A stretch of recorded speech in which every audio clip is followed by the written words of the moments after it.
Hammamet, les maisons sont plus étonnantes les unes que les autres.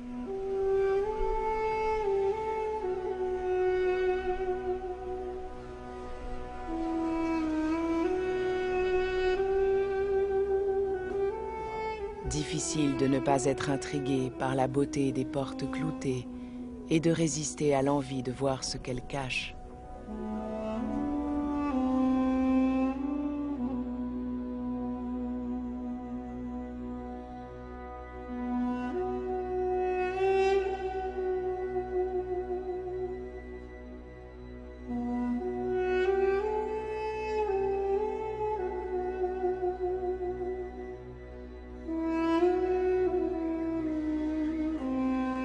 Autrefois, un Français nommé Jules Dabert y possédait une maison.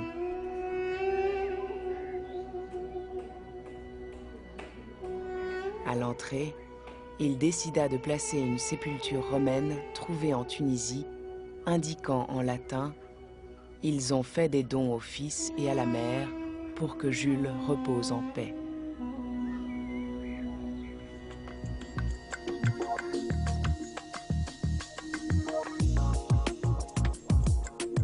Depuis son départ, la maison a été entièrement remise au goût du jour. Dès l'entrée, la salle à manger impressionne par son audacieux mélange d'influences. Moi, j'aime particulièrement les mélanges d'objets. Les colonnes de la salle à manger sont des colonnes romaines. Vous avez des chaises de Louis XV avec des carreaux 17e et des boules qui sont égyptiennes.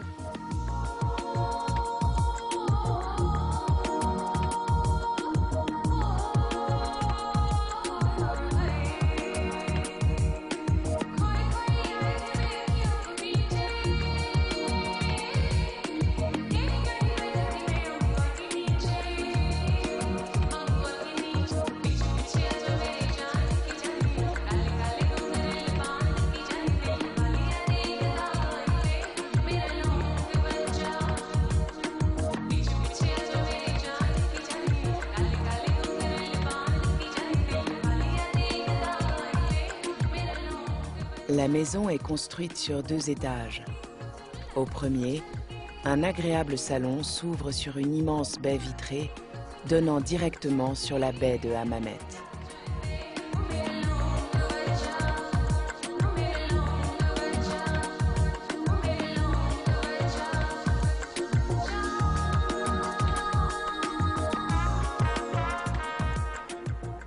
Je crois qu'il faut rester quand même dans l'esprit du pays, c'est très important. Pas dévoyer l'esprit d'ici, et tout en essayant de moderniser un peu et de mettre aussi son âme dans sa maison. Je trouve qu'il est très important, quand on rentre dans une maison, qu'il y ait une corrélation entre la personne qui vit dans la maison et ce qu'est la maison elle-même.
Salon qui à l'origine en fin de compte était une terrasse ouverte, donc ils ont fermé ce grand salon, ce qui lui conserve justement une chaleur très particulière, et en construisant au-dessus donc une piscine, un bassin.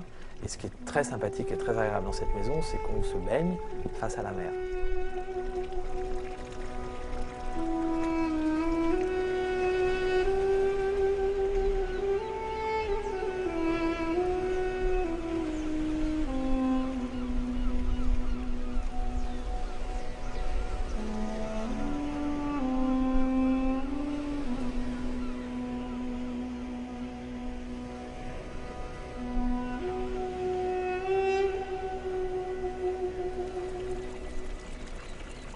À chaque étage, des éléments antiques sont disséminés, apportant un cachet spectaculaire à la maison.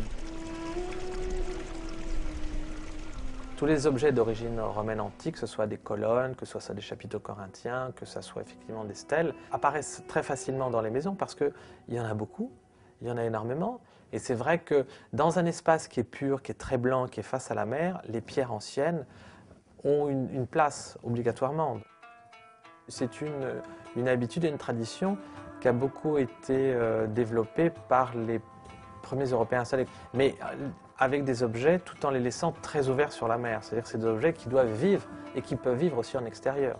Ce sont des objets qui s'insèrent très très bien dans cette architecture moderne. C'est vrai que c'est aussi un moyen de les remettre en valeur, leur redonner une nouvelle raison d'existence, plutôt que de laisser des pièces ou des pierres à l'abandon.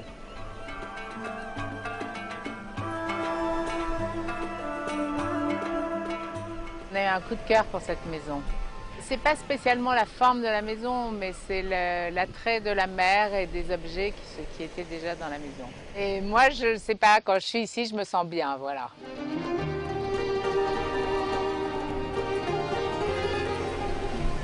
Du haut des remparts de Hammamet se dégage un sentiment de plénitude.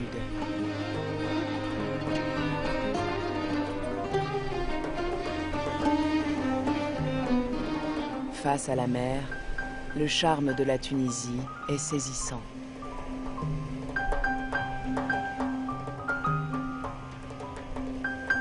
Ce pays, aux multiples facettes, n'a pas fini d'étonner à travers la magie de ses maisons.